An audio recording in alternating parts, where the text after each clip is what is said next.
fácil. Desafortunadamente tengo el usuario de Teams bloqueado, entonces tengo esa dificultad, pero esta semana hay que resolverla, así falten pocas clases, pero no es prudente que tengamos todos los días estas dificultades cuando trabajamos de manera virtual. Bueno, entonces me regala la siguiente, por favor, y vamos arrancando. Muy bien, entonces este es el orden del día. Vamos a hablar de epidemiología, definiciones, prepatología, diagnóstico, conducta obstétrica y seguimiento, complicaciones y el manejo postparto. Entonces, en el orden de ideas, arranquemos. Hablemos de la epidemiología. Me regala la siguiente, perfecto. Entonces, de epidemiología, tenemos que decir que la paciente, básicamente, es una entidad que se presenta en alrededor del 10%. Está escrita por el DANE, que figuran entre los años 2004, 2005, 2006. Aproximadamente se presentaron 2.157.517 nacimientos, de los cuales 175.829, o sea, más o menos 45.000 por año, fueron pequeños para la edad gestacional, que tuvieron un peso de 2.500. Desafortunadamente, en nuestro sistema de salud no hace diferencia entre prematuros y RCIU, o sea, los que tienen retardo, que son de embarazos de término, que pesan menos de 2.500 gramos. Sin embargo, para nosotros está alrededor del 8% la tasa de niños con peso menor de 2.500 que son de término. Usualmente, la mitad son de parto pretérmino y la otra mitad son pacientes con RCIU, que sean pequeños para la edad gestacional o con retardos del crecimiento intrauterino. Regálame la siguiente, por favor. Muy bien. Entonces, para hablar del crecimiento fetal, decimos que los niños, como todos nosotros, tenemos una velocidad de crecimiento. Bueno, tienen ustedes que están más jóvenes, yo ya no tengo velocidad de crecimiento, sino de decrecimiento, pero bueno, podemos decir que el pico máximo digamos, donde se alcanza la mayor velocidad de crecimiento en el feto es alrededor de la semana 35. Los niños hasta la semana 15 ganan 5 gramos por día, hasta la semana 20, 10 gramos por día, y alrededor de la semana 35, que es el pico máximo de crecimiento, crecen 30 a 35 gramos por día. Ellos ganan en más o menos ese porcentaje de gramos. ¿Cuál es el problema? Que pues vemos que los niños usualmente hasta la semana 28 crecen todos de manera muy parecida, pero de la semana 28 unos ganarán los 30 a 35 gramos, otros ganarán 25, otros ganarán 20, otros ganarán 15, y eso hace que las curvas de crecimiento se dispersen, y ahí es donde es muy importante hacer el seguimiento para detectar los niños con retardo del crecimiento intrauterino, donde se presentan usualmente en el último trimestre, y cuando se presentan de manera temprana es usualmente por una cromosomopatía o por una infección que afectó a la mamá en el primer trimestre del embarazo o al principio del segundo. Muy bien. Entonces ya tenemos más o menos la rata de crecimiento o de ganancia de peso de cada uno de los niños. ¿Me regala la siguiente, por favor?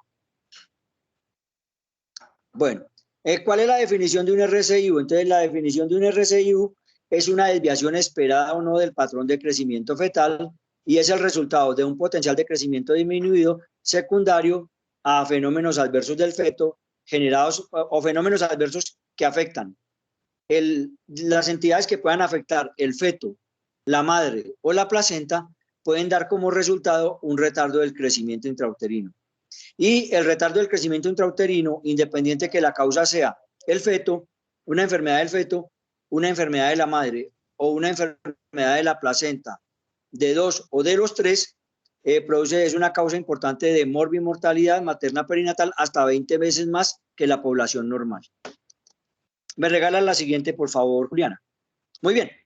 Entonces aquí tenemos que decir que las células del bebé inicialmente crecen por hiperplasias, las células se van reproduciendo, como vemos, pues inicialmente es una célula, luego dos, luego viene el fenómeno de mórula, luego blástula, blastocisto, etcétera, etcétera.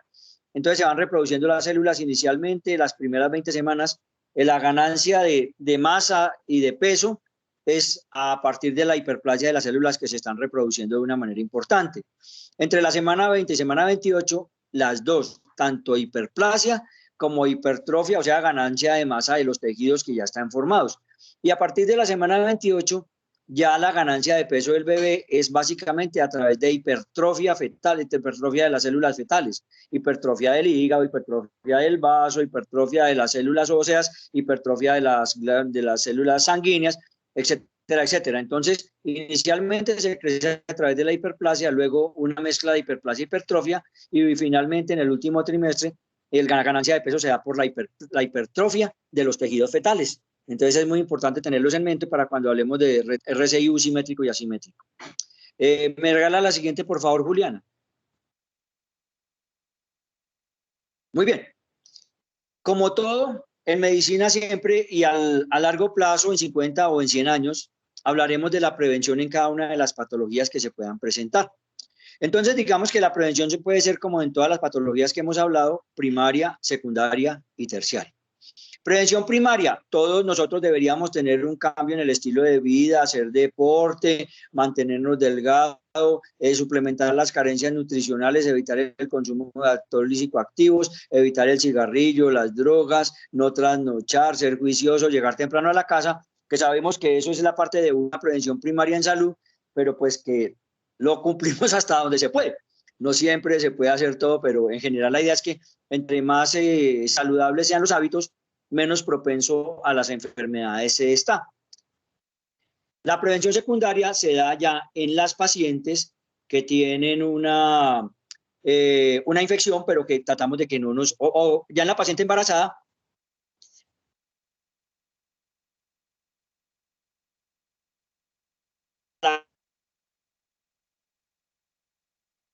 Profe, se está entrecortando, o no sé si soy solo yo. Para ver si tiene infecciones que puedan producir el ¿alguien está preguntando algo? Profe, sí, es que se está entrecortando. Bueno, sigo. Y se fue. Pues bueno, fue. Perfecto.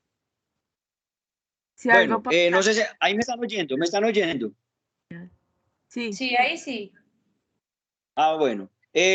¿Alguna diapositiva que no haya quedado clara y que la deba repetir? ¿O vamos acá? Entonces lo que tengo que decirles es que en prevención primaria depende del estilo de vida, la de prevención secundaria es el tamizaje que hago en la embarazada aparentemente sana para descartar TORCH, para descartar sífilis, malaria, definir la necesidad de un cariotipo, definir si tiene riesgos si es hipertensa, si tiene riesgo de preeclampsia, si tiene una trombofilia de base, si tiene alteración de las arterias uterinas, o si tiene alguna otra patología como alteración, como les decía, o riesgo de preeclampsia y de alteración del Doppler, porque en ese caso esas pacientes se benefician de recibir ASA 150 miligramos para prevenir preeclampsia. Entonces viene la pregunta, profe, entonces a las pacientes con riesgo de RSIU les damos ASA 150 miligramos a partir de la semana 12 para prevenir preeclampsia. La respuesta es si la paciente tiene riesgo de preeclampsia, sí, porque la preeclampsia tiene la misma vía para producir RSIU el RSIU tiene la misma vía de fisiopatológica que la preeclampsia y básicamente es una alteración de las arterias uterinas, no hay un buen influjo al útero y por tal razón se va produciendo una hipoxia, una isquemia, un espasmo, lo que va llevando a que el feto se vaya quedando o pequeño o le dé una preeclampsia, cualquiera de las dos cosas se puede dar, o en algunas preeclampsias se pueden dar las dos cosas, tanto la preeclampsia como el RSIU. Por esa razón, el ASA se recomienda en las pacientes con riesgo de preeclampsia y por ahí derecho se interviene también el riesgo de RSIU. Y la prevención terciaria básicamente ya depende de cuando la paciente tiene el RSIU instaurado, las pruebas de bienestar fetal y el momento y la vía del parto para definir la mejor posibilidad para ofrecer a ese bebé. No sé si hasta ahí vamos bien, Juliana. ¿Me están oyendo bien hasta ahí? Sí, profe. Bien, listo. Dentro de las definiciones, hay algunas definiciones que son importantes. Hay una definición que se habla del feto pequeño para la edad gestacional. Cuando yo hablo de un feto pequeño para la edad gestacional, estoy diciendo que es chiquito, pero que es sano. Un feto pequeño para la edad gestacional es aquel que está creciendo por percentiles bajos, pero que estructuralmente es sano. Entonces, ¿cómo lo definimos? Entonces, el feto pequeño para la edad gestacional es el bebé que crece entre los percentiles 3 y 10 o 2 desviaciones estándar por debajo de la normalidad según la población que se esté evaluando. son constitucionalmente pequeños, pero ellos son sanos. La valoración anatómica es normal, el Doppler es normal y las pruebas de bienestar fetal son normales y satisfactorias.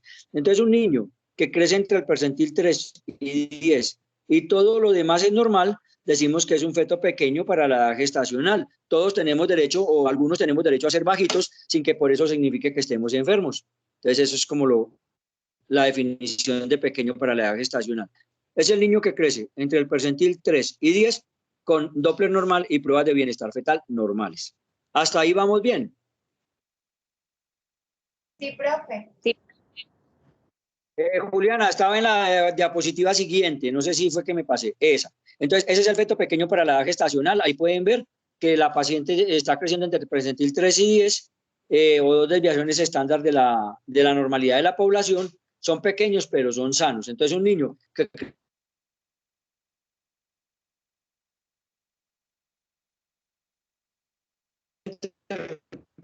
percentil 3 y 10 es un pequeño para la edad gestacional. Profe, es que ahí te fuiste.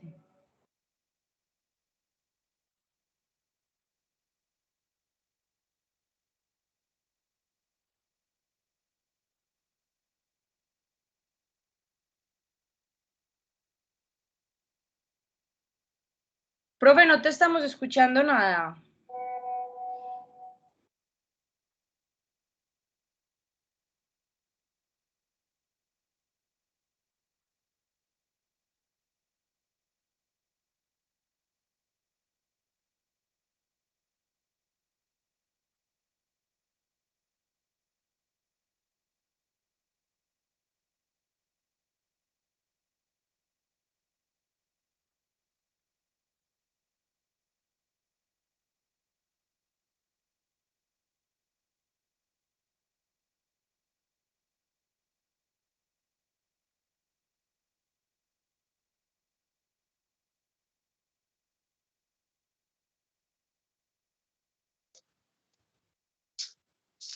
Profe,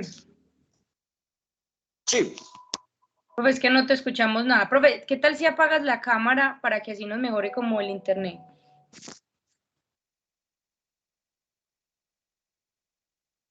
Juliana, estoy utilizando audífonos a ver si así se oye mejor. Ahí me están oyendo. Sí, ahí lo estamos oyendo. Bueno, perfecto. Entonces, voy a seguir con los audífonos como hemos hecho en clase para los que están fuera de la clase. ¿Me estás oyendo, Juliana? Sí, profe, yo sí lo estoy oyendo. Bien. ¿Te fijas, por favor, si los compañeros están oyendo? Niños que se están oyendo. Sí, sí, profe, sino que no es el audio Bien, como tal, sino listo. que es la conexión que a veces se Como la pierde. señal del internet. Sí, bueno, perfecto. No, es que, bueno, a veces por acá es complicadito. Pero bueno, regálame la siguiente y vamos a seguir hablando de pequeño para la edad gestacional. ¿Listo? Muy bien. Entonces, este pequeño para la edad gestacional, hay tres patrones de crecimiento entre el percentil 10 y ya dijimos que son constitucionalmente sanos, y el 60% son personas bajitas, personas que van a ser bajitas y genéticamente son bajitas, el papá es bajito, la mamá es bajita, el abuelo es bajito, los tres tíos paternos son bajitos y los dos tíos maternos también. Entonces son niños que constitucionalmente son pequeños y son el 60% de los casos. Pequeños secundarios a una insuficiencia placentaria, entonces son los hijos de madres que tienen preeclampsia y que tienen un influjo uterino disminuido y por tal razón, pues son pequeños para la edad gestacional, pero todo lo demás está bien.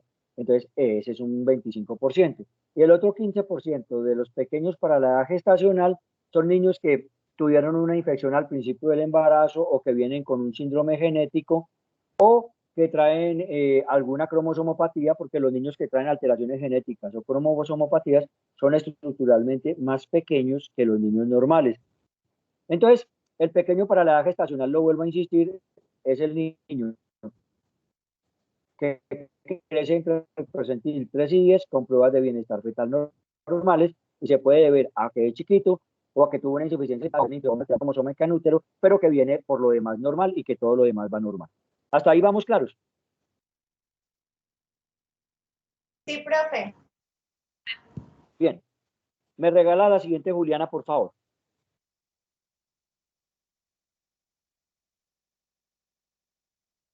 Bien. Entonces, ya hablamos de pequeño para la edad gestacional, ahora vamos a hablar de RCIU. Entonces, ¿cuáles son los parámetros diagnósticos para hacer un diagnóstico de RCIU, un retardo del crecimiento intrauterino?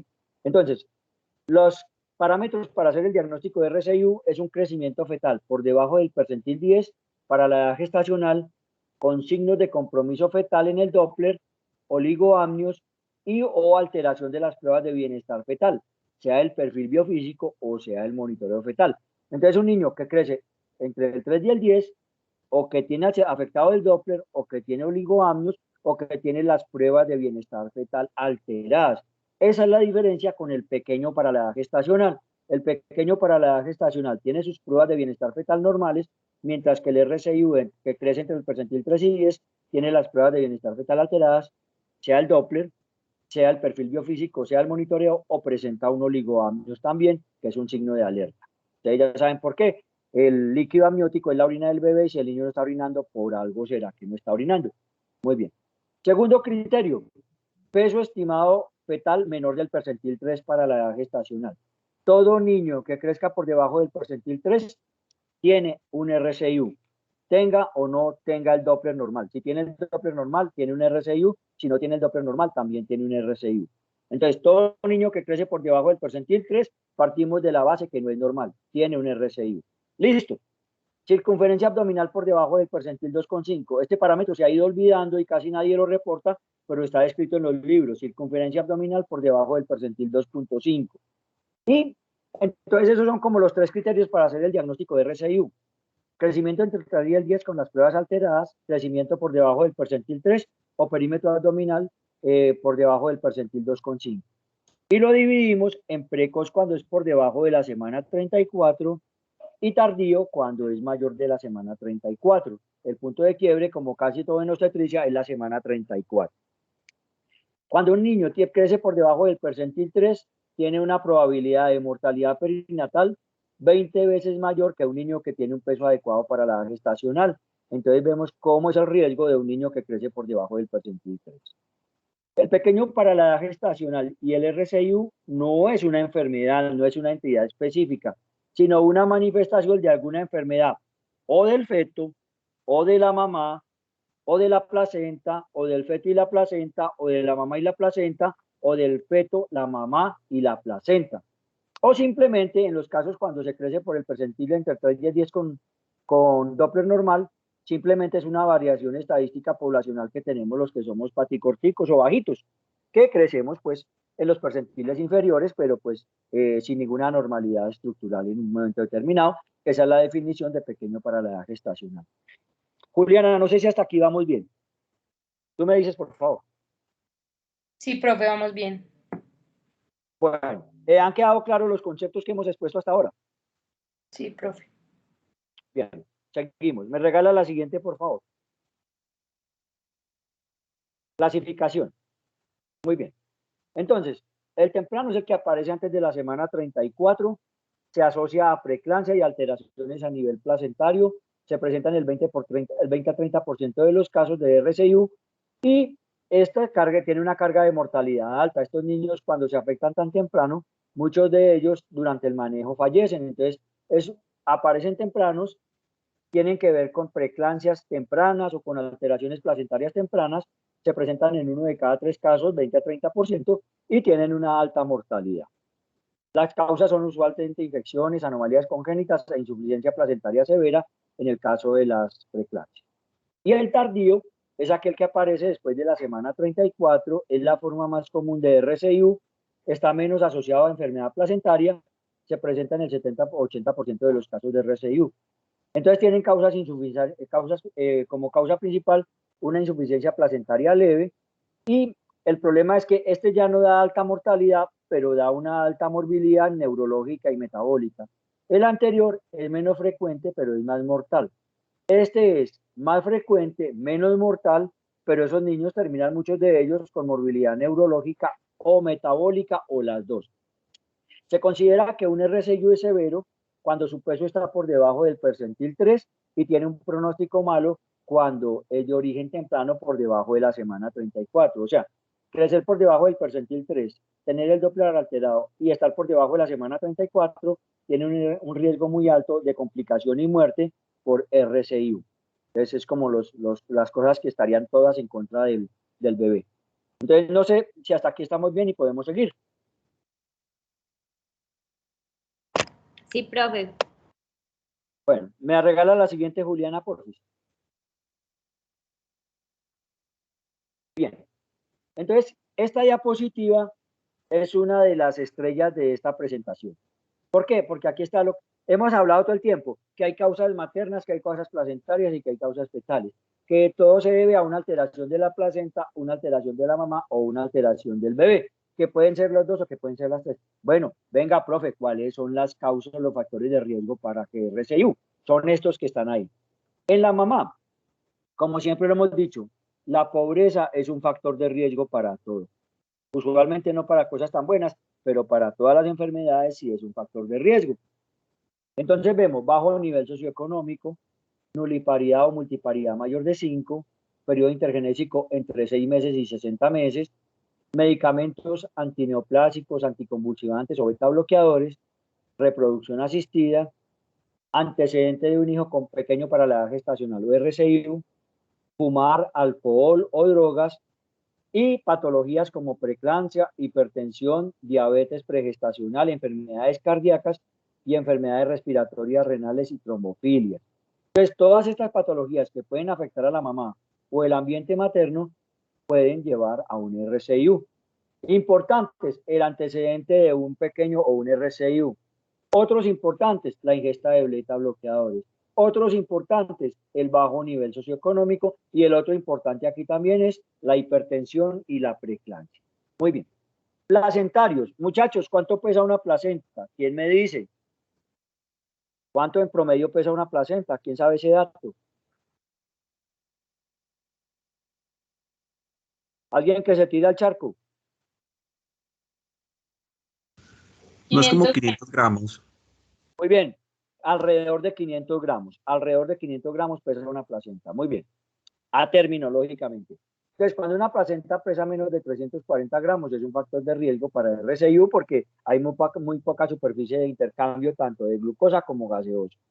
Vasculatura normal, entonces acuérdense que ya vimos las hemorragias del tercer trimestre y entre ellas hablábamos la inserción velamentosa del cordón, el cordón procúbito y todo lo demás.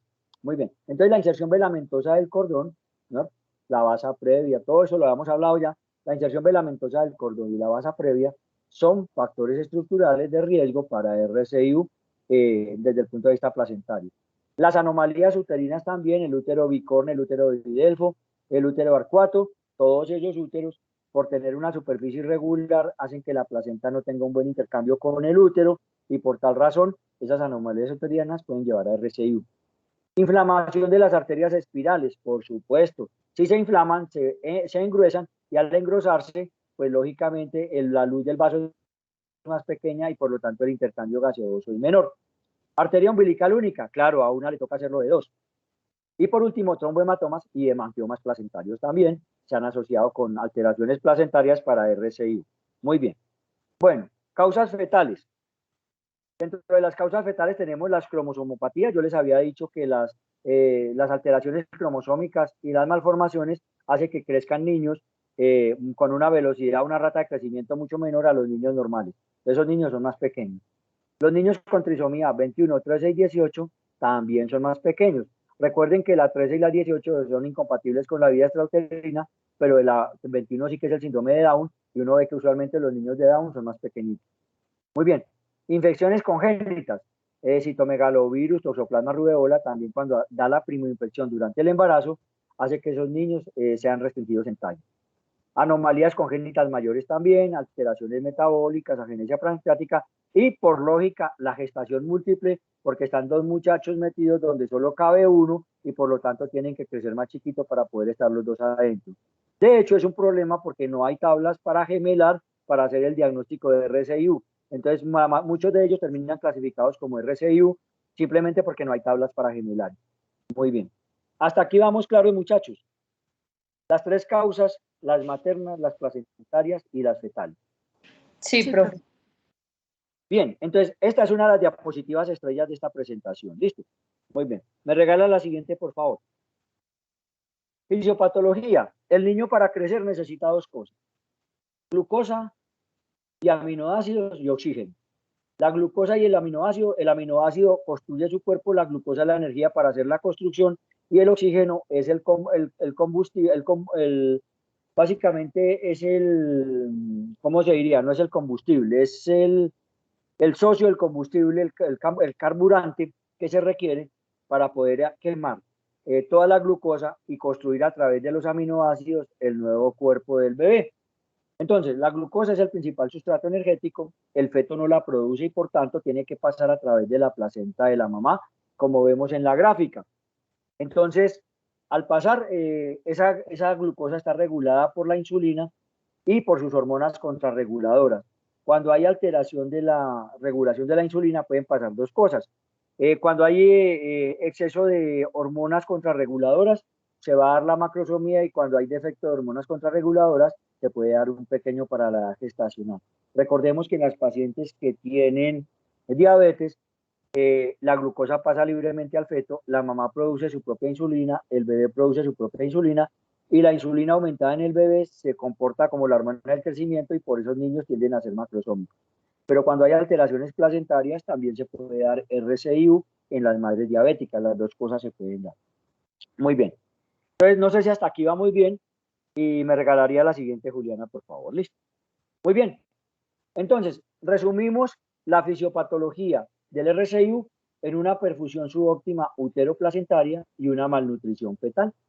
La perfusión subóptima uteroplacentaria usualmente se da por preeclampsia, por arteritis de las arterias espirales o por cualquier tipo de alteración que no permita un flujo adecuado entre el útero y el bebé a través de la placenta. Eso lleva a una malnutrición fetal que hace que el niño crezca por los percentiles bajos y que termine con un RCIU. Entonces, básicamente, eso es como la fisiopatología de fondo. ¿Me regalas la siguiente, Juliana, por favor? Bien, entonces, ojo con este concepto que es muy importante, por favor. Mire, a raíz de esta situación, cuando al bebé le están llegando sus recursos limitados, pues él se tiene que defender. Es como cuando a ustedes le dan la mesada muy limitada, entonces usted dice, bueno, ya no me voy a comprar dos gaseosas, sino que me compro una, y no me voy a comprar un pastel a las 10 y a las 8, sino que me compro uno solo a las 9 y con eso aguanto y me gasto la mitad de los recursos. Entonces, más o menos lo mismo hace el feto. Entonces, el feto, cuando se ve restringido en sus aminoácidos, en su glucosa y en su aporte de oxígeno, él hace la fácil. ¿Cuál es la fácil? La fácil es disminución de los movimientos fetales, aumento de la eritropoyesis, vasodilatación cerebral y redistribución del flujo a cerebro, corazón, glándulas suprarrenales y placenta. Hace exactamente lo que hace una paciente o una persona cuando se choca. Cuando nosotros tenemos un shock séptico, hipovolémico, uno privilegia el cerebro, el corazón, las suprarrenales. Y lo mismo hace el feto. Se llama brain sparing, que es como protección cerebral. Listo. Y sacrifica el hecho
Bueno, vi que se cayó el sistema, volvemos nuevamente, listo. No sé si ya me están oyendo nuevamente. Sí, profe, ya atrás volvió. Bueno, entonces la última que habíamos hablado era del brain sparing, ¿no es cierto? O sea, la protección cerebral que hace el feto cuando tiene una restricción, sea en oxígeno, sea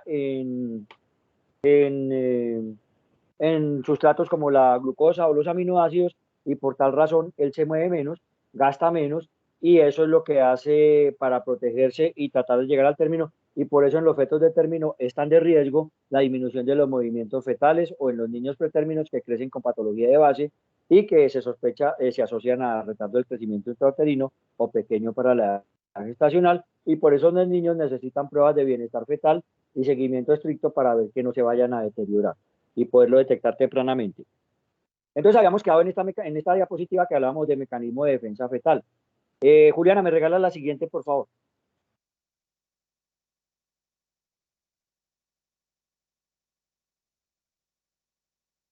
La siguiente, por favor. Entonces viene la papa caliente. ¿Cuál es la papa caliente? Hacer el diagnóstico. Hacer el diagnóstico no es fácil, porque el bebé está metido en una cavidad uterina, está la pared abdominal que se nos interfiere, muchas veces la vejiga, el intestino, la capa de grasa, esto nos dificulta hacer el diagnóstico. ¿Cuándo empezamos a sospechar que una paciente pueda tener un RCIU?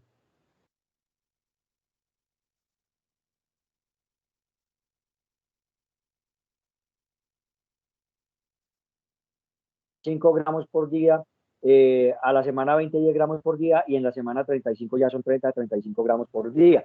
Entonces, cuando yo en consulta, cuando le hago el control prenatal a una paciente, veo que la altura uterina está por debajo del percentil 10 para la edad gestacional y no contamos con ecografía en las últimas 2 semanas, le debo solicitar una ecografía para cálculo de peso fetal y definir si realmente tiene un RCI o no. Miren la sensibilidad tan baja que tiene la altura uterina. La sensibilidad es del 13 al 86%, tan bajita como 13, tan alta como 86. Y puede estar afectada por el índice de masa corporal, por la vejiga llena o por la obesidad de la paciente.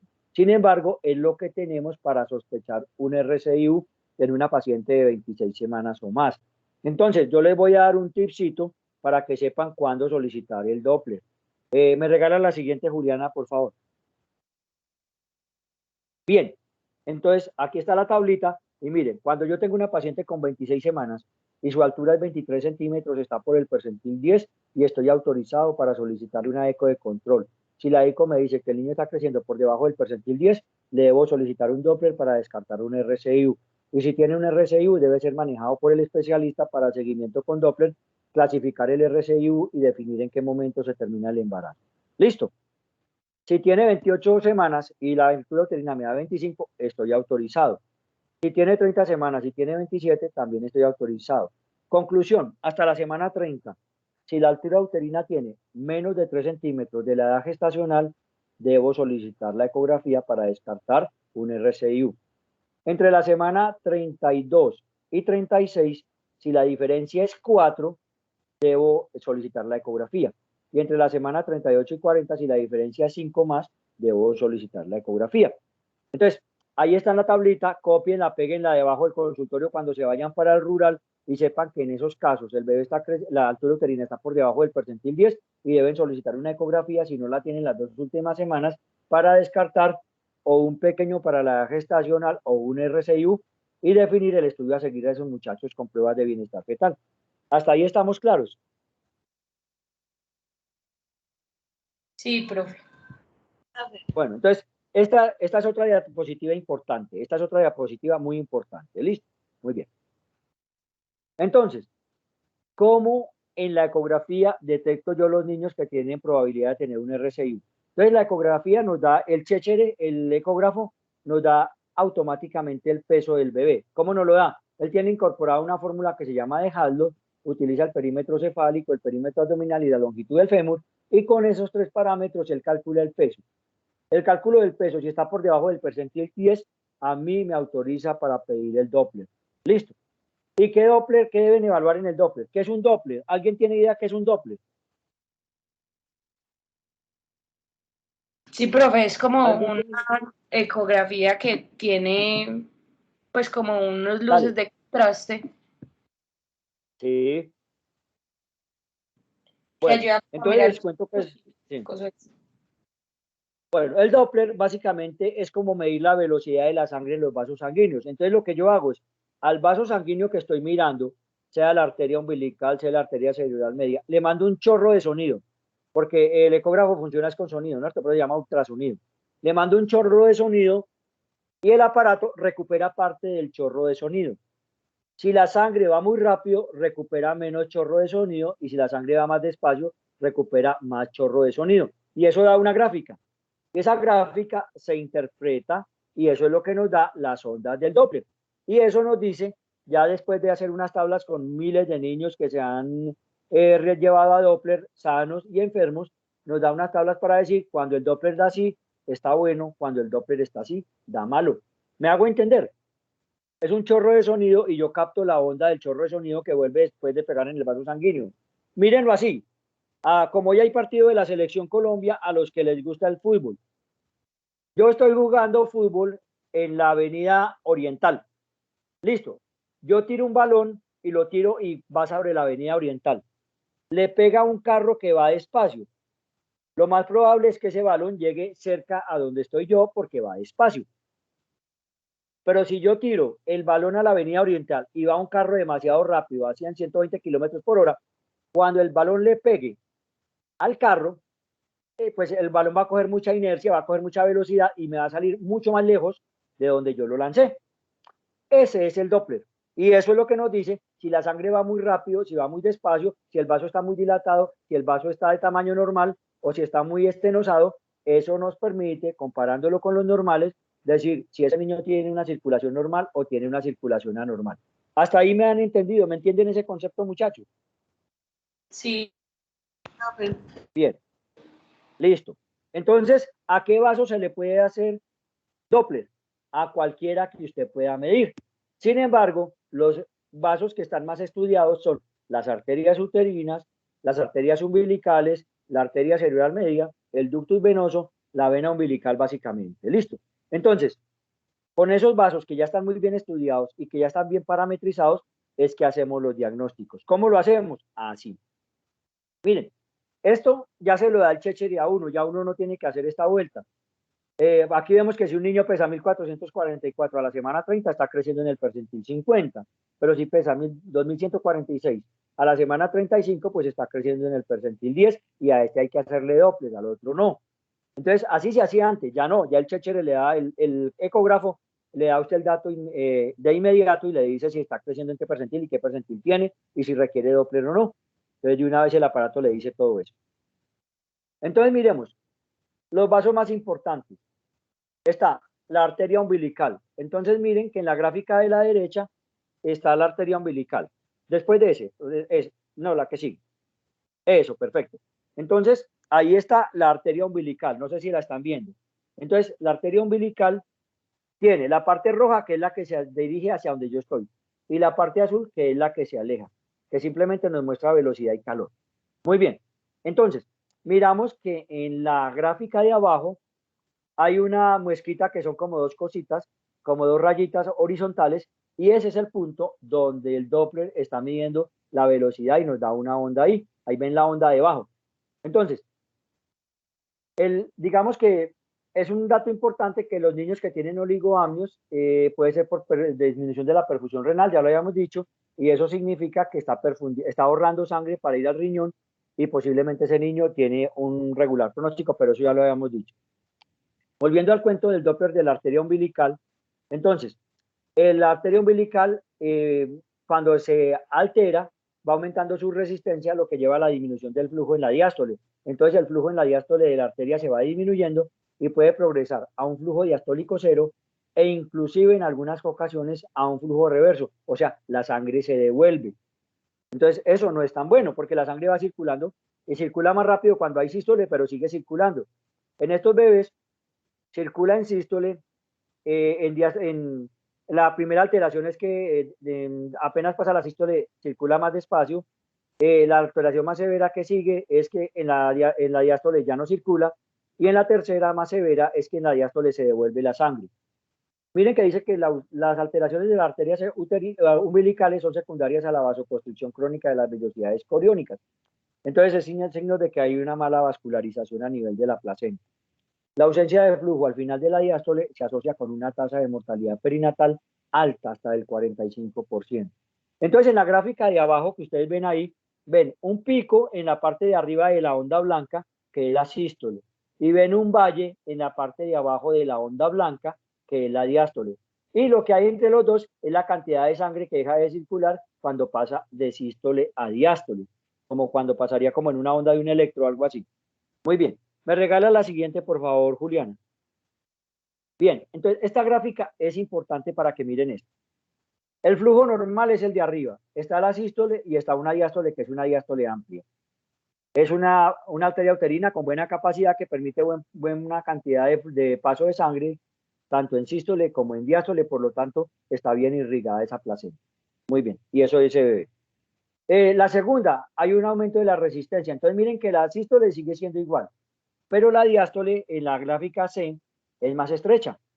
Miren que ya la diástole se acerca prácticamente al borde de la onda. Entonces la cantidad de sangre que fluye en la diástole es mucho menor. Entonces hay un aumento de la resistencia del flujo en diástole. ¿Listo? Hasta ahí vamos bien. Sí, profe. Bien, miren que en la tercera onda ya no hay flujo en diástole. En sístole sí circula la sangre, pero en diástole no. Y miren la última, todavía más grave. En sístole circula la sangre, pero en diástole se devuelve. Entonces, eso tiene una interpretación que ahorita la vamos a ver. ¿Queda clara la arteria umbilical? Muchachos, ¿queda clara la arteria umbilical? Sí, profe. Sí, profe. Pasamos a la arteria cerebral media. Entonces, miremos la arteria cerebral media. Entonces, la arteria cerebral media la coge un mocho, la cojo yo. Yo que no hago ecografía, cojo el ecógrafo y soy capaz de cogerla en los niños que vienen encefálica, como la cabeza queda encajadita, el primer vaso que se le aparece a uno y casi que lo saluda es la arteria cerebral media. Ahí la ven en colorcitos. Está roja la que se acerca y azul la que se aleja. Entonces, miren, la hipoxia genera vasodilatación cerebral, esto aumenta la velocidad en diástole y disminuye el índice de pulsatilidad de la arteria cerebral media. Y digamos que el índice de pulsatilidad son los picos de las ondas que los mide el CHR, pero para nosotros, para el curso de nosotros, eso no es importante. Lo importante es la interpretación de las ondas. ¿Me hago entender? Algunos Doppler miden índice de pulsatilidad e índice de resistencia, pero nosotros no nos vamos a meter en eso. Vamos a saber cómo interpretamos las ondas de la arteria umbilical y cómo interpretamos las ondas de la arteria cerebral media. Eso es lo que nos interesa. Entonces, volviendo a la arteria cerebral media, miren que la arteria cerebral media tiene un pico y un valle que es pequeño. Miren que el valle de la onda de arriba es pequeño, o sea, la diástole. Y eso es lo normal porque es un vaso de alta velocidad. Acuérdense que el cerebro fetal tiene al final del embarazo entre 600 y 800 miligramos, muy parecido a la madre. Tiene un flujo de sangre muy importante, es el órgano que más flujo de sangre tiene en el bebé al momento del nacimiento y por tal razón la sangre fluye muy rápido a través de él. Entonces, miren, una onda sistólica, un flujo de alta velocidad y una onda diastólica pequeña. Bien, ¿qué pasa cuando ese niño está restringido? Cuando ese niño está restringido, miren que la sístole sigue muy parecida, pero la diástole se aumenta, tiene una diástole muy grande. Eso significa que ese niño está vasodilatando su arteria cerebral media para lograr captar más flujo y se está defendiendo así. Acuérdense que decíamos 2 gráficas atrás que el niño tenía un brain sparing que era que privilegiaba su cerebro, su corazón y sus suprarrenales para defenderse de la falta de sustratos para crecimiento. Entonces, aquí vemos, en la parte de arriba es un niño normal y en la parte de abajo es un niño que tiene la arteria cerebral vasodilatada para recibir más flujo, para poder mantener con un buen flujo su cerebro y evitar el daño del mismo. Entonces, miren que después aparece un concepto en la presentación que dice índice cerebro placentario. Yo puedo relacionar el resultado de la arteria umbilical con el resultado de la arteria cerebral media. La velocidad o el índice, digamos, el resultado de la arteria cerebral media dividido por el resultado de la arteria umbilical siempre debe ser mayor que 1. El resultado del índice de pulsatilidad o el resultado que me da la onda de la arteria cerebral media dividido por la onda de la arteria uterina debe ser mayor que 1. Cuando esto no da, significa que hay una alteración del índice cerebroplacentario y ese es uno de los primeros síntomas que yo detecto en un niño que se está empezando a deteriorar. Y puede aparecer antes de que las ondas se salgan de su parámetro normal. Por eso es importante tenerlo en mente. Muy bien. Es útil en el seguimiento de los pequeños para la edad gestacional con Doppler normal para saber cuándo se empiezan a deteriorar.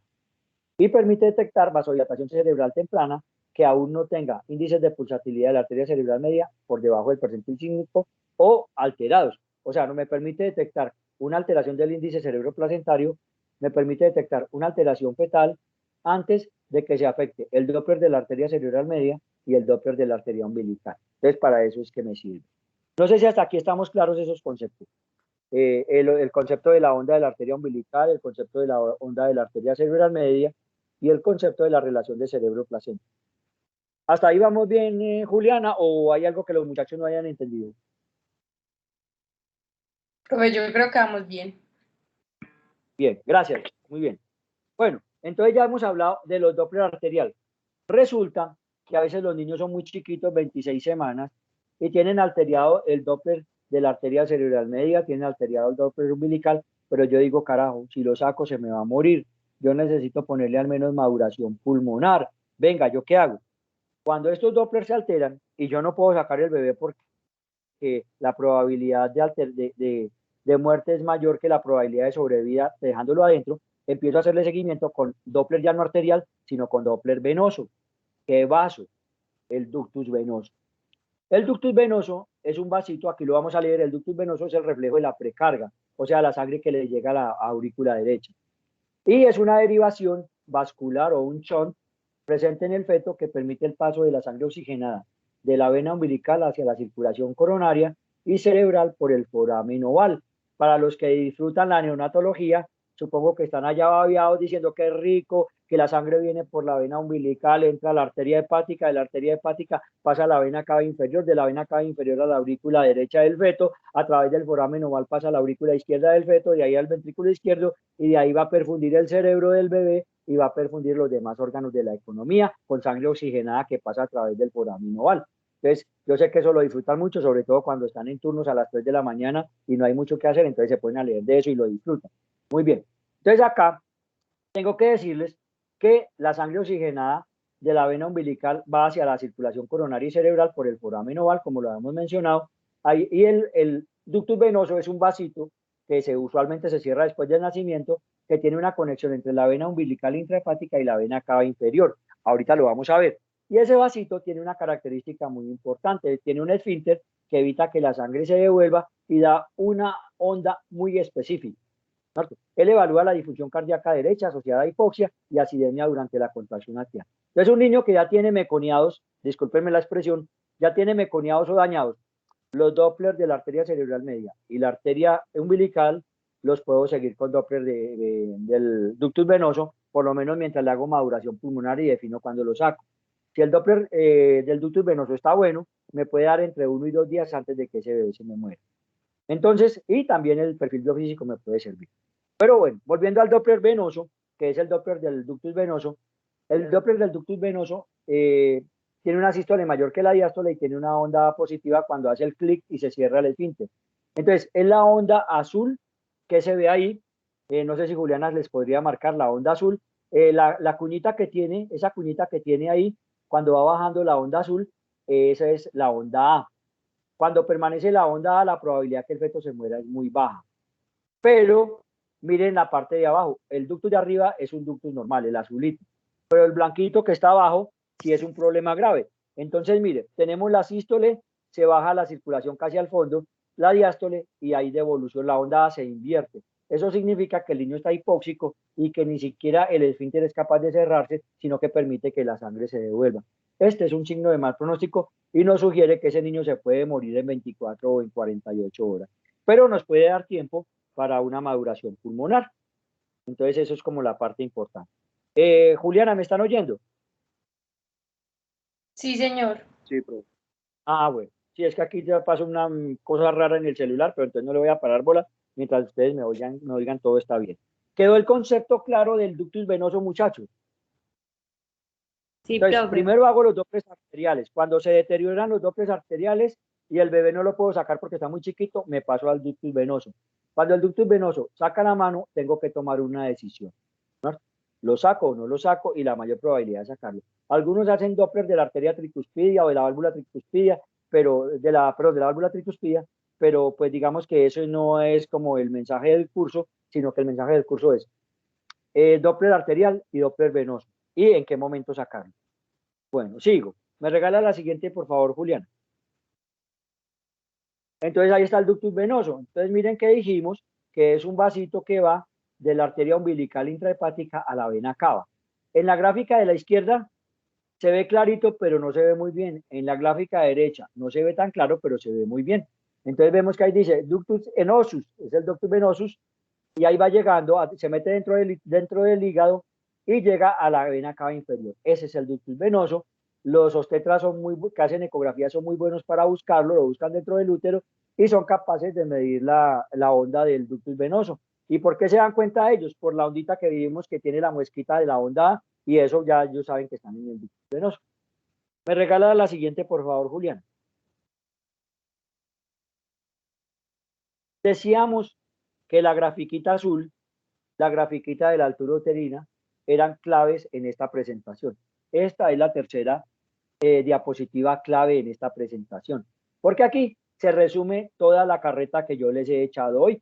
Miren ahí, una nueva clasificación que permite estandarizar el seguimiento y la conducta en fetos con RCIU es la basada en los cambios a nivel del Doppler. Entonces, ustedes no tienen que leer Doppler, a ustedes les mandan el informe del Doppler. ¿Quién tiene que leer Doppler? El ecografista que hace Doppler.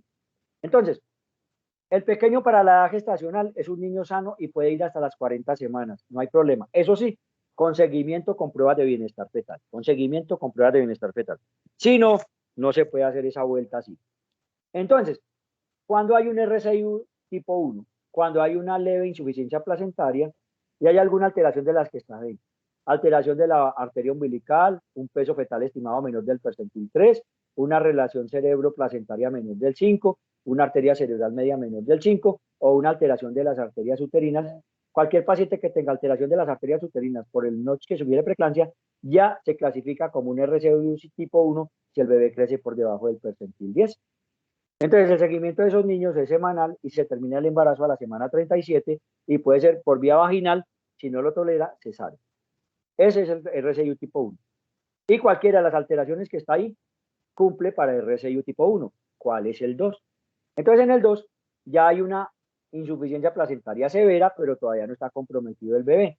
Entonces, hay una arteria umbilical con el fin de la diástole ausente o reverso. El Doppler se hace 2 veces por semana, cada 2 o cada 3 días, y se debe terminar por cesárea a la semana 34 porque esos niños no toleran el trabajo de parto. El Doppler tipo 3 ya no solamente hay una insuficiencia placentaria, sino que se sospecha que puede haber una acidosis fetal. Entonces ya en esta la arteria umbilical tiene un fin de diástole reverso y puede tener algún compromiso del ductus venoso. ¿Cada cuánto se hace el Doppler? Cada 1 o cada 2 días, yo recomendaría diario. Y el embarazo se termina a la semana 30 y por cesárea porque esos bebés no toleran una misa con pólvora, no aguantan.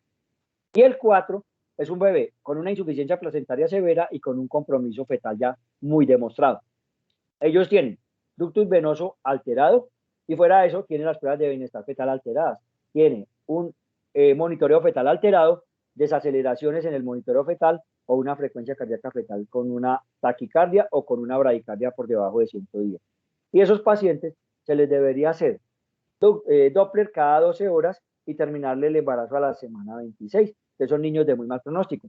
Aquí los niños por debajo de 26 semanas casi ninguno sobrevive. Entonces, por lo tanto, en estos casos, la sugerencia sería terminar el embarazo, pero en una clínica de tercer nivel y yo no priorizaría al bebé, sino a la mamá. Pero ya habría que mirar, a ver, ya habría que discutirlo con los padres, porque en nuestro medio, en los Estados Unidos, niños entre 24 y 26 semanas salen, pero en nuestro medio, niños por debajo de 600 gramos, en pocas ocasiones logran sobrevivir. Sin embargo, vemos que nuestras UCI se han avanzado de una manera muy importante también. No sé si queda claro cómo se diagnostica cada RCIU y cómo se sigue y cómo se termina. Juli, ¿vamos bien hasta ahí? Sí, profe, vamos bien. Bien, listo.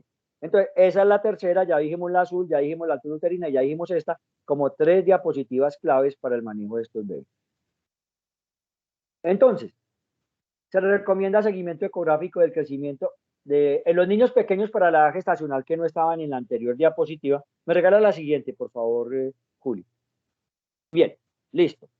Entonces, en los pequeños para la edad gestacional se recomienda seguimiento ecográfico del crecimiento y Doppler cada 2 semanas. No se benefician de la inducción electiva del parto antes de la semana 40. Eso sí, se pueden llevar hasta las 40 semanas los pequeños para la edad gestacional, pero con la condición de que hay que hacerle seguimiento con Doppler cada 1 o cada 2 semanas y ecografía cada 2 semanas, porque puede cambiar de un pequeño para la edad gestacional a un RCIU si el percentil de crecimiento está por debajo del percentil 3. Y si está por debajo del percentil 3 y tiene un RCIU, ya no nos vamos a las 40 semanas, sino a las 37. Entonces, por eso es muy importante el seguimiento estricto de los pequeños para la edad gestacional. Entonces, en esos niños hay que hacer unas vueltas. ¿Cuál es la primera vuelta?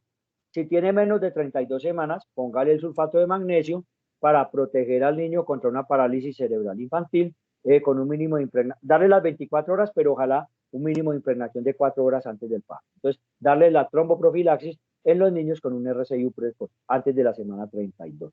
Porque recordemos que el RCIU tardío es después de la semana 34 y ya no está indicado el sulfato de magnesio, sino hasta la semana 32. Lo que hemos hecho en ruptura de membranas ovulares, lo que hemos hecho en APP. Póngale corticoides para maduración pulmonar. ¿A quién? A todas. Niños entre la semana 24 y 34, colóqueles betametasona 12 miligramos intramuscular cada 24 horas por 2 dosis para maduración pulmonar. En especial si usted los va a sacar en las próximas 48 horas. En todos los niños con RCIU tipo 4, al momento del diagnóstico, clávele la primera dosis, independiente que aguante o no aguante. Listo. Entonces la idea es madurarle rápidamente los pulmones, darle el sulfato de magnesio si requieren neuroprotección. Hasta ahí vamos bien. Sí, profe. Bueno, regálame la siguiente, por favor, Julio. Manejo, los que han ido a rotar a neonatos ya han visto estos niños. Entonces, manejo de estos bebés. Entonces, el manejo de un niño restringido requiere varias cosas. Tercer nivel de atención, institución con capacidad resolutiva. Segundo, disponibilidad de UCI neonatal. Tercero, personal entrenado. ¿Alguno de ustedes le ha cogido vena a un niño de 800 o 1000 gramos? Eso requiere mucha técnica. No es fácil. Agarren un muñequito de los que tienen por allá sus hermanitas y traten de, dibújele una vena y trate de darle y verá que es muy difícil. Muy bien. Entonces, entrenamiento en reanimación neonatal y manejo de posibles complicaciones de un neumotoras a tensión, de una polisistemia, de un paro respiratorio, etcétera, etcétera. Pinzamiento del cordón inmediato en los pacientes que están deteriorados. Hematocrito venoso a las 12 horas, evitar la pérdida de calor. De hecho, ya vienen unas bolsitas donde el niño se mete apenas nace para evitar la pérdida de calor. Eso ya existe en algunos servicios como Bolivariana y el Hospital Manuel Uribe. En los niños que nacen bien, iniciar la lactancia materna lo más pronto posible para evitar la hipoglicemia. Control de glicemia a la hora de nacido y luego cada 4 horas durante las primeras 72 horas. Y en los niños, ¿a quién se les quita la vía oral cuando nacen con RCIU? A los niños que nacen deteriorados, sea con asfixia perinatal o con un síndrome de dificultad respiratoria neonatal. Esos niños, en especial los que tienen menos de 34 semanas o que tienen un RCIU severo o un peso al nacer menor del 3, debido al mayor riesgo de enterocolitis necrotizante, se les debe iniciar más bien un flujo metabólico con 4 a 6 miligramos kilo minuto de destroza en agua destilada al 5 o al 10%, dependiendo de lo que les diga su pediatra de turno. Entonces, en ese orden de ideas, este es el manejo que se le hace a esos niños cuando ya nacen y le toca al pediatra lucirse en el manejo de estos bebés. Hasta ahí vamos bien. Sí, profe. Bueno, regálame la siguiente, por favor. Bueno, esta grafiquita me gusta por los colores y me gusta por los niños.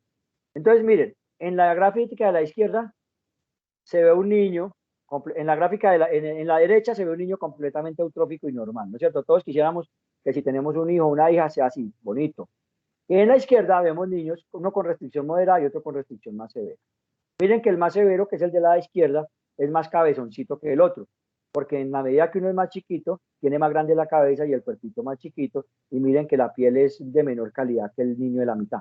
Entonces, características de un niño con RCIU. Cabeza grande, por el brain spreading que habíamos dicho. Fontanela anterior grande y amplio. Abdomen pequeño y escafoide que se ve protruido. Piel madura, seca y descamativa. Uñas largas. Cordón umbilical delgado teñido de meconio. Glándula mamaria inmadura. Orejas y genitales femeninos inmaduros. Pliegues pantales aumentados. Hiperalerta y ansioso, como veíamos en la gráfica anterior. Rubicundo, miren que los niños son más rojos que el de la derecha. Y aspecto de Benjamin Button. Los que vieron Benjamin Button, esa es la descripción de un niño que nace como un viejito por RCIU.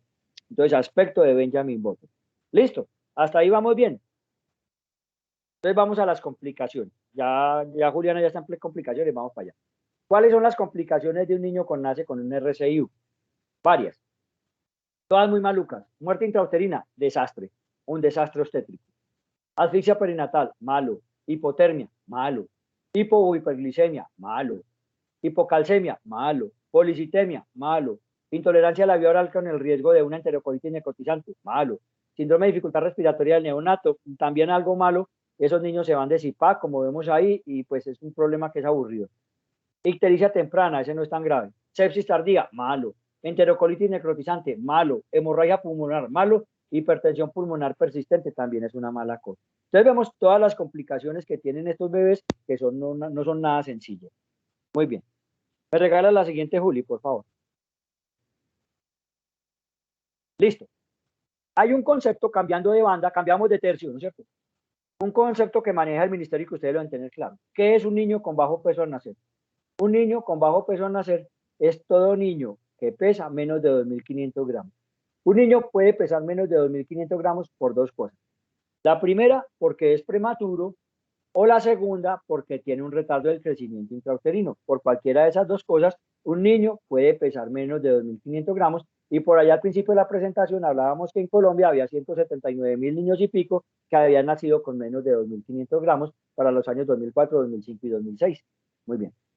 Riesgos para peso bajo al nacer, un control prenatal inadecuado, alguna patología en la gestación que no se diagnosticó o no se manejó, fumar, y todas esas cosas se asocian a bajo peso al nacer, sobre todo el cigarrillo, porque el oxígeno está siendo reemplazado por humo y el humo no es transportado por el oxígeno ni sirve para procesos metabólicos.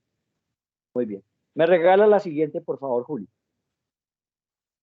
Bueno, resulta que el problema no se acaba al nacimiento. Así como yo les decía alguna vez que en la época de nosotros medicina era el punto de llegada y para ustedes medicina es el punto de partida, porque la mayoría de ustedes quieren hacer más cosas después de ser médicos.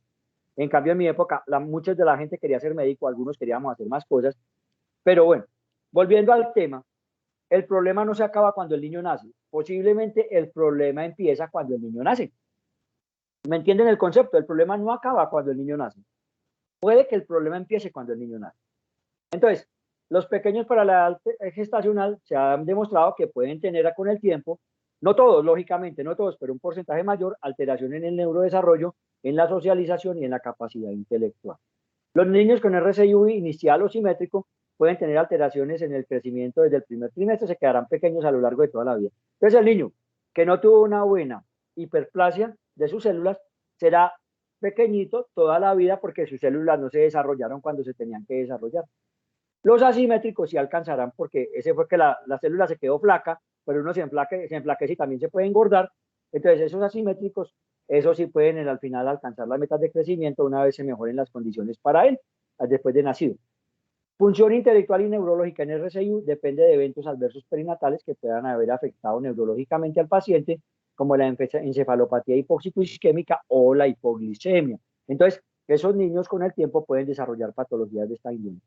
Se ha visto que los niños prematuros tienden a tener menor capacidad cognitiva, menor rendimiento académico, disfunción motora menor o mayor alteración, disfunción motora menor o mayor y alteraciones del comportamiento, sobre todo pues el trastorno de déficit de atención.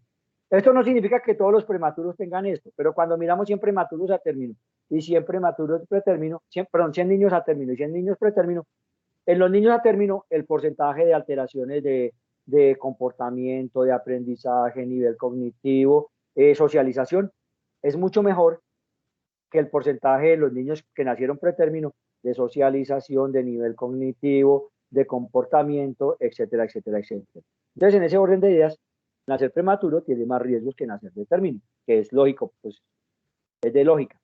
Muy bien. Hasta ahí vamos bien, Juli. Sí, profe, vamos bien. Perfecto, sigo.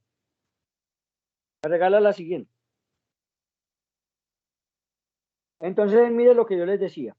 El problema no termina cuando nace. Posiblemente el problema empieza cuando nace. Entonces, mira los problemas a los que se puede ver abocado un niño que nació pretérmino y que tuvo haber tenido un RCIU en el momento del nacimiento y neonatal. Puede tener con el tiempo y en la edad adulta mayor riesgo de osteoporosis, mayor disfunción inmune, mayor posibilidad de Parkinson y Alzheimer, mayores anormalidades de vías aéreas, mayor hiperreactividad de vías aéreas, mayor cantidad de síndrome metabólico, mayor incidencia de diabetes tipo 2, mayor incidencia de hipertensión y obesidad, mayor incidencia de infarto y SB, mayor incidencia de síndrome de ovario poliquístico y pubertad precoz, mayor incidencia de enfermedad hepática y renal, mayor incidencia de depresión, ansiedad, desórdenes bipolares y esquizofrenia, mayor incidencia de hipercolesterolemia, mayor incidencia de cáncer y mayor acortamiento de la vida cuando se compara con los niños que nacieron a término. Además, dificultades para la socialización y disminución de la posibilidad cognitiva. Bueno, tanto en adultos como en mujeres. Entonces, eso se dice que es como una alteración epigenética que no viene en los genes, pero que no le permitió a los genes desarrollar todo lo que traían escrito para desarrollarlos durante el embarazo y durante el principio del nacimiento. Entonces, eso es lo que se llama trastornos epigenéticos, que van a más allá, no tienen que ver con los genes, sino más allá de los genes. Entonces, mire todo lo que puede presentar un niño la mayor incidencia, dijimos que no todo, pero que cuando comparamos 100 niños de término y 100 niños de pretérmino, los 100 niños pretérmino pueden presentar mayor incidencia de todo lo que hay ahí escrito. No sé si hasta ahí vamos bien. Sí, profe. Sí, profe, vamos bien. Bien, sí, perfecto. En el posparto, entonces, ¿qué hay que mirar en el posparto? En el posparto hay que mirar varias cosas. Descartar aparición de preeclampsia posparto. Si la paciente es preeclampsia, recuerden que la vía para RCIU y para preeclampsia es similar cuando se trata de una alteración placentaria y hasta el 50% de los RCIU se deben a alteraciones placentarias que tienen que ver con la mamá por la preeclampsia y con el bebé y con la placenta por mala placentación. Entonces, recordemos que decíamos que la capa media de las arterias uterinas no son remodeladas en la invasión del tromboblasto de la semana 8 y la semana 16.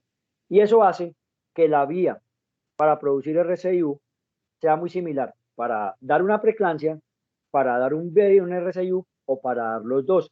Una paciente puede presentar una preeclampsia, puede presentar un RCIU o puede presentar los dos por la misma vía que es alteración de las arterias uterinas por no remodelación de la capa media de las arterias uterinas. Entonces, descartar que una paciente que tuvo un niño con RCIU nos vaya a hacer una preeclampsia posparto, por lo tanto, observarla entre 24 y 48 horas. Si la paciente es preeclántica, observarla 48 horas, seguimiento estricto y definir necesidad de sulfato de magnesio. Revisión ambulatoria en la primera semana. Ordenar planificación familiar en lo posible con métodos de alta efectividad y larga duración como los métodos LARCH, por sus siglas en inglés. Y si manifiesta intención de embarazarse en el próximo año, debe ser enviada a consulta preconcepcional. El riesgo de recurrencia de un RCIU es del 20%. ¿Me regala la siguiente, Juli, por favor? Bueno, yo les había dicho que la azulita era la primera de importancia, la de la altura uterina era la segunda de importancia, donde estaban los tipos de Doppler era la tercera de importancia, y esta, bien, la anterior, la azulita, la que vimos ahorita de las patologías es como para motivarlos y tener en mente que eso no es tan inocuo, y esta es la siguiente diapositiva de importancia, donde prácticamente se resume todo el seminario. ¿Cómo lo resumimos? Fácil. Usted sospecha clínicamente por los factores de riesgo, por la altura uterina, que esta señora pueda tener un RCIU. Factores de riesgo, la señora tuvo en el embarazo anterior un RCIU. Entonces yo, en la semana 24, le pedí la ecografía y miro que me da la ecografía. O le hago el seguimiento, veo que la señora, la altura uterina no progresa mucho, a la semana 28 le pido nuevamente una ecografía. Entonces, le pido la ecografía y la ecografía me dice, está creciendo por encima del percentil 10, seguimiento de rutina, muy bien. La ecografía me dice, vea, doctor César, ese niño está creciendo por debajo del percentil 10. Entonces mi pregunta ¿es un pequeño para la edad gestacional o es un RCIU? Entonces, ¿qué tengo que hacer? ¿Y cuál es la causa? ¿Es una causa materna? ¿Es una causa fetal? ¿O es una causa placentaria? Entonces, le pido la ecografía de detalle para ver si tiene malformaciones, hallazgos que sugieran cromosomopatías, si tiene hallazgos que sugieran una infección por toxoplasma, rubeola, citomegalovirus, si tiene oligoamnios o no, y la ecografía Doppler para clasificar si es un pequeño para la edad gestacional o si es un RCI. Hasta ahí voy bien en la forma que estoy analizando el algoritmo.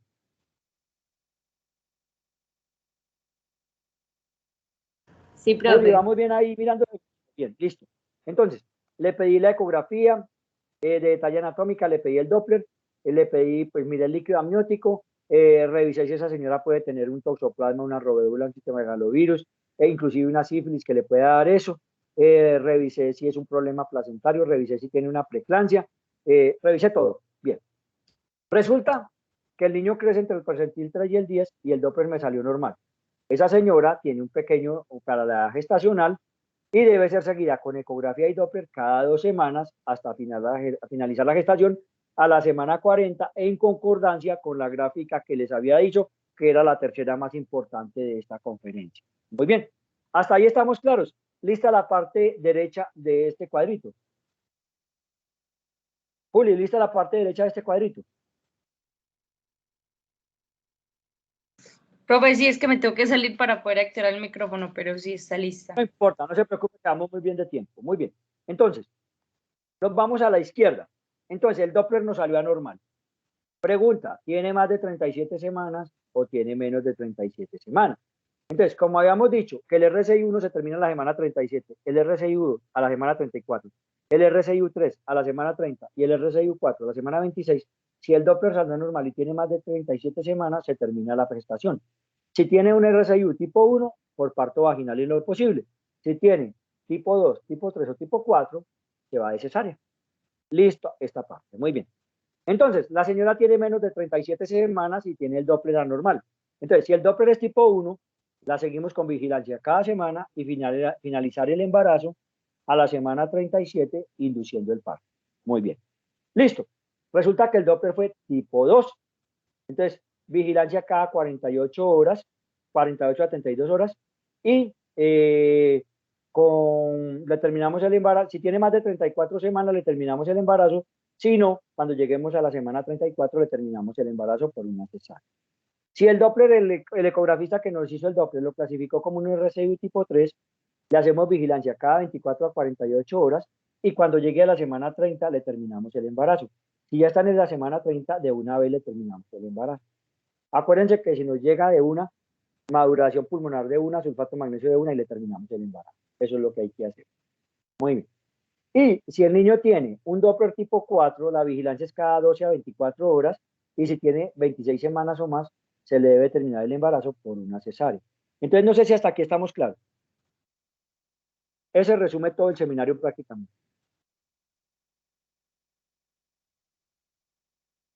Sí, profe. Perfecto, gracias. Bueno, entonces muchachos, yo les traigo un caso clínico para que digiramos lo que hemos visto hoy. Listo. Ya se los voy a contar y ustedes me dicen qué hacemos con él. Un segundito, muchachos.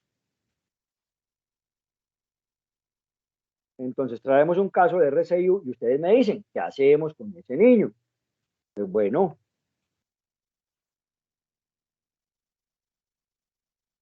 Bien. Llega una paciente, pónganle cuidado, aprovechemos estos 10 minuticos y hacemos este caso clínico. Paciente adolescente de 16 años, primigestante, 16 años, adolescente, primi, pesa 48 kilogramos, un índice de masa corporal de 19 y una bacteriuria asintomática tratada con cefalexina, 500 miligramos cada 6 horas por 7 días. Con urocultivo control negativo, o sea que ya el problema de la orina está resuelto. Al control de la semana 28 le encuentran una altura uterina de 24 centímetros y le solicitan ecografía. ¿Por qué se le solicitó la ecografía y cuál es la sospecha diagnóstica, muchachos? Luz Cárcel, Pues, el que profe, quiera. se espera que para la semana 28 tenga una altonutrina pues como 25, entonces me imagino que ahí el que la vio Ajá. pues sospecha pues que tenga un RSI, que tenga un bajo peso. Perfecto. Le pidió la ecografía, ¿no? Entonces era la sospecha diagnóstica y por esa razón él está autorizado a pedir la ecografía. La ecografía resulta que en la EPS no se la aprobaron sino hasta la semana 30. El peso fetal en esa semana 30 era 1.294 gramos, en el percentil 10 y el ILA era de 10, normal. El bebé está encefálica, ¿cuál es el diagnóstico y cuál es el manejo de ese bebé? Está creciendo en el percentil 10. Profe, hay que hacer el seguimiento de rutina. Bueno, ¿qué examen le solicitaría para saber, para definir el diagnóstico mejor? Porque ese niño puede tener dos diagnósticos. ¿Cuáles diagnósticos puede tener ese bebé? El de la ecografía de Doppler. Estacional y restricción de crecimiento de proteínas. Entonces hay Exacto. que pedir. Para ver, exacto. Ese niño puede ser un pequeño para la edad gestacional o puede ser un RCIU. Entonces tenemos que pedirle el Doppler para saber si ese niño es o un RCIU o un pequeño para la edad gestacional porque el manejo es diferente. Muy bien. Entonces le solicitan el Doppler que fue fetal normal de arterias uterinas alterado. ¿Qué diagnóstico tiene? ¿Pequeño para la edad gestacional o RCIU? Acuérdense, el Doppler fetal fue normal, pero de las arterias uterinas era alterado. Acuérdense que en la gráfica de L1 decíamos que alteración, peso por debajo del percentil 3, relación alterada cerebroplacentaria, alteración de las arterias uterinas, alteración de la arteria umbilical, disminución de la diástole por debajo del percentil 95. Muy bien. Entonces, ¿cuál sería el diagnóstico de este bebé? Con Doppler fetal normal de arterias uterinas alteradas. ¿Tiene un pequeño para la edad gestacional o tiene un RCIU? Y si ese RCIU es 1, 2, 3 o 4. ¿Qué piensan? Juli, si quieres vos que estás allá con la presentación, devuélvete a la gráfica que yo dije, la tercera que dije que era muy importante.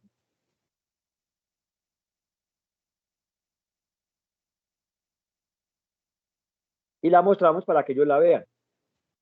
Esa, muy bien.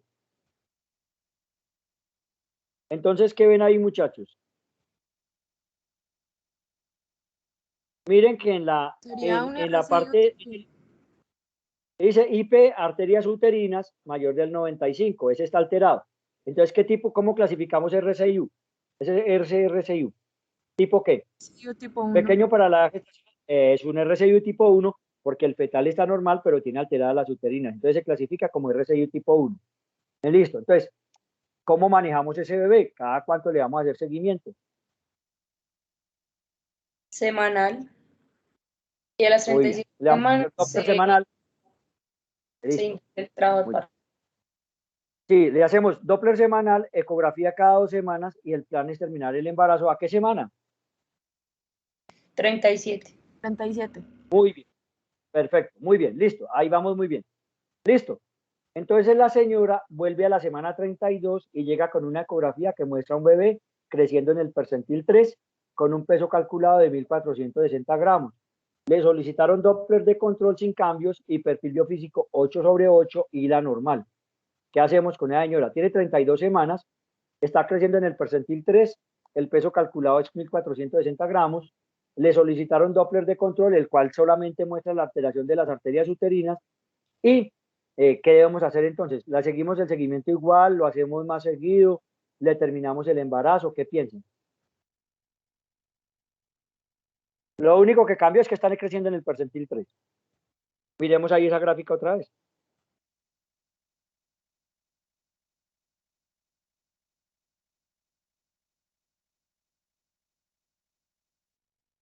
Entonces, ¿qué piensan?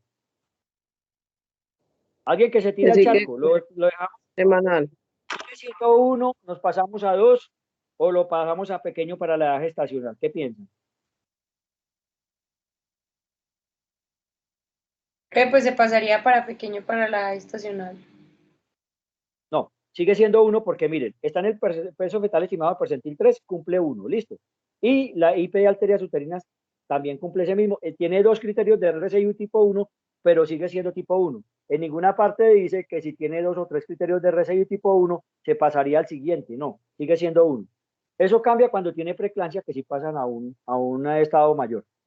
Bueno, la señora llega a la semana 34, trae ecografía con peso calculado de 1830 gramos, creciendo en percentil 3, con Doppler de arterias uterinas, de arteria umbilical, perdón, con ausencia de flujo al final de la diástole en más del 50% de las ondas analizadas, con diagnóstico de RSIU tipo 2. Exámenes para TORCH fueron negativos y solo se encontró, además del bajo peso materno, arteria umbilical única. Diagnóstico y manejo. Les repito, a la semana 34 la señora. Entonces tiene un RSIU estadio 2. ¿Qué hacemos con ella? Tiene 34 semanas ya. Cesárea. Muy bien, se programa para cesárea, se estabiliza a la señora, se mira que tenga maduración pulmonar, no necesita sulfato de magnesio para neuroprotección. Si tiene riesgo de TAE, solicitamos exámenes de TAE. Si estamos en un lugar donde no la podemos operar, entonces la remitimos para un sitio con capacidad resolutiva y se le termina el embarazo. Un dato que se me ha olvidado decirles, cuando las pacientes tienen preeclampsia y RSIU, el RSIU que tenga se aumenta un nivel más. ¿Listo? Listo. O sea, si una paciente tiene un RSIU tipo 1 y tiene preeclampsia, ya se maneja como si fuera un RSIU tipo 2. Perfecto, eso es. Si la paciente tiene RSIU y tiene preeclampsia, se aumenta un grado el grado del RSIU, para que lo tengan claro. ¿Listo? Listo, profe. ¿Les quedó claro más o menos cómo se maneja la cosa? Sí, profe. ¿Les gustó el ejercicio? ¿Les parece que está bien? Sí, muy Señor. bien. Bueno, perfecto. Entonces, por hoy creo que damos por terminada la clase. La siguiente es diabetes. Usted, Juliana, yo la llamo ahora por el interno para mirar cómo seguimos el manejo para hasta dónde nos vamos extendiendo en cada clase. ¿Listo? Listo, profe. Por hoy quedó claro todo. ¿Les quedó claro el tema a pesar de la dificultad que se presentó en un principio? Sí, profe. Ya voy a muchas hablar gracias. con Daniel porque me tienen bloqueada la clave y es muy complicado cada día tratar de entrar, entonces para aclarar eso yo hablo con él. Bueno, un feliz día para todos. Muchas gracias. Bueno, gracias para todos, espero que estén muy bien, estudien bastante y saquen el tiempo por la tardecita y hacer mucha fuerza que el resultado ojalá nos ayude un poquito. Cuídense mucho. Felicidades. Gracias, profe. Hasta luego.